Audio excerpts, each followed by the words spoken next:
આજે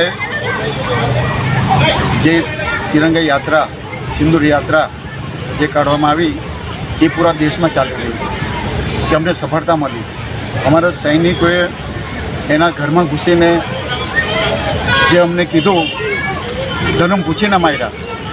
તો આપણા પ્રધાનમંત્રી નરેન્દ્રભાઈ મોદી, વિદેશ મંત્રી, રક્ષા મંત્રી શ્રી અમિતભાઈ શાહ એના માર્ગદર્શન હેઠળમાં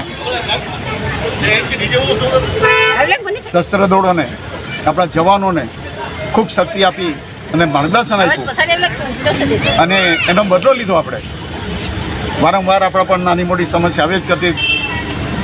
જમ્મુ કાશ્મીરમાં જ્યાં જ્યાં બોર્ડર છે ત્યાં પણ આપણે મન બનાવ્યું. આપણા પ્રધાનમંત્રી શ્રી નરેન્દ્રભાઈ મોદી અને ટીમે બસ लोहा गरम है तो थोड़ा मार दिया और घर में घुस के मारा. हजू तो घणुं बधुं बाकी है. यार आज कच्चीगामમાં અમારા કંઠેશ્વર મહાદેવ મંદિરથી જરી કોઝવે થઈ અહીં રેલી પૂર્ણ કરી. જે રેલીમાં અમારા ગામના ભાઈઓ બહેનો અને કાર્યકર્તાઓ, અમારા દીપેશભાઈ સાથે હતા. એમના માર્ગદર્શન હેઠળ પૂરા દમણ અને દીવમાં અને સૌરાષ્ટ્રમાં અમે રેલીનું આયોજન કર્યા કર્યું. તો એમનો આભાર વ્યક્ત કરું છું જે અમે રેલીમાં આવ્યા. એમનો જુસ્સા અને જોરથી રેલીનું આયોજન કર્યું. યુવા અને જવાનોએ, મારી માતા બહેનો, જુસ્સો.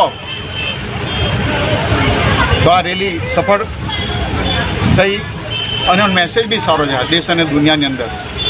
ઘણા દેશોએ ભારત દેશમાં જે શસ્ત્રનો ખજાનો છે એ બહુ પાવરફુલ ખજાનો છે. મોદી સાહેબને ખબર હતી કે આવતા વર્ષોમાં દિવસમાં શું થશે, એનો સંગ્રહ કરી અમારી લડાઈ ચાલુ રહેશે કાયમ માટે. ધન્યવાદ.